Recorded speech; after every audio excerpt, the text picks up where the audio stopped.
Alhamdulillah wassalatu wassalamu ala Rasulillah wa ala alihi wa ashabihi ajma'in amma ba'd. Hadirin mengenali Allah Subhanahu wa taala, insyaallah pada kesempatan ini kita akan kembali melanjutkan bahasan kita dari ensiklopedia larangan dalam syariat. Dan insyaallah pada kesempatan ini kita akan masuk pada bahasan berkaitan dengan larangan tidur tengkurap. Larangan tidur tengkurap atau tertelungkup. Hadirin sekalian, ya, tentu kita tahu bahwa Islam itu mengatur semua sendi kehidupan. 24 jam Allah mengatur hidup kita dengan aturan-aturan yang mesti kita taati. Dari bangun tidur, bahkan sampai tidurnya pun diatur di dalam syariat kita. Dalam syariat kita itu ada larangan agar kita menjauhi yang namanya tidur tengkurap. Memangnya kenapa kita dilarang tidur tengkurap? Apa alasan kita dilarang tidur tengkurap? Dalam kitab sunannya, Ibnu Majah meriwayatkan dari Abu Dzar, beliau menuturkan, Nabi SAW melewatiku, sedangkan aku sedang tidur di atas perutku atau sedang berbaring tertelungkup. Kemudian beliau menggerak-gerakkan kakiku, yang menendang kakiku dan bersabda, Ya Junaidib, innama hadhihi duja'atu ahlin nar. Ya Junaidib, sesungguhnya ini adalah cara tidurnya penduduk neraka. Jadi kata Nabi alaihi salatu wasallam, tidur tengkurap itu adalah tidurnya penghuni neraka. Ya. Jadi siapapun yang tidur dengan cara tengkurap, berarti dia tasyabbuh dengan tidurnya penghuni neraka. Ya. Syekh Muhammad bin Shalih Al-Utsaimin rahimahullah taala mengatakan tidak pantas seseorang itu tidur tengkurap, apalagi tidurnya itu di tempat umum, itu nggak pantas. Namun beda halnya ketika dalam kondisi yang darurat,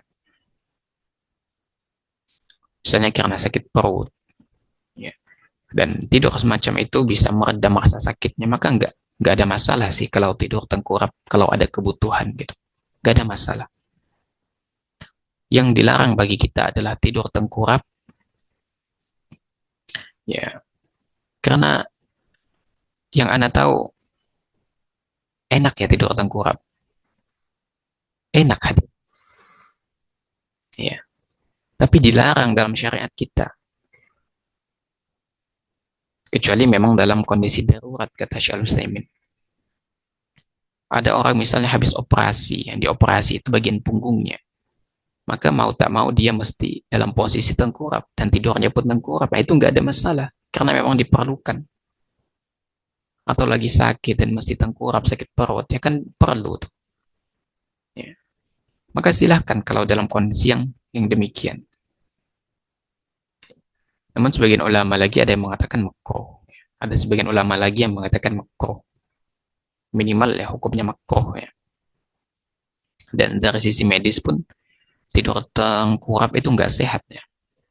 Karena ketika seseorang itu tidur tengkurap, berarti dia menekan organ dalam ini tertekan. Jantung tertekan, paru-paru tertekan. Ya. Sehingga ketika sudah tertekan, ya, tubuh kemudian tidak bisa mensuplai oksigen dengan maksimal, jantung tidak bisa mensuplai darah dengan maksimal, sehingga akan terjadi mafsadat-mafsadat begitu. Sehingga dari sisi medis pun tidur tengkurap itu tidak disarankan. Syekh bin Baz mengatakan bahwasanya tidur tengkurap itu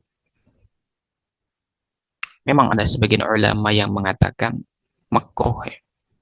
Namun jika kita lihat pada tekstual hadis itu menunjukkan akan keharaman sebetulnya.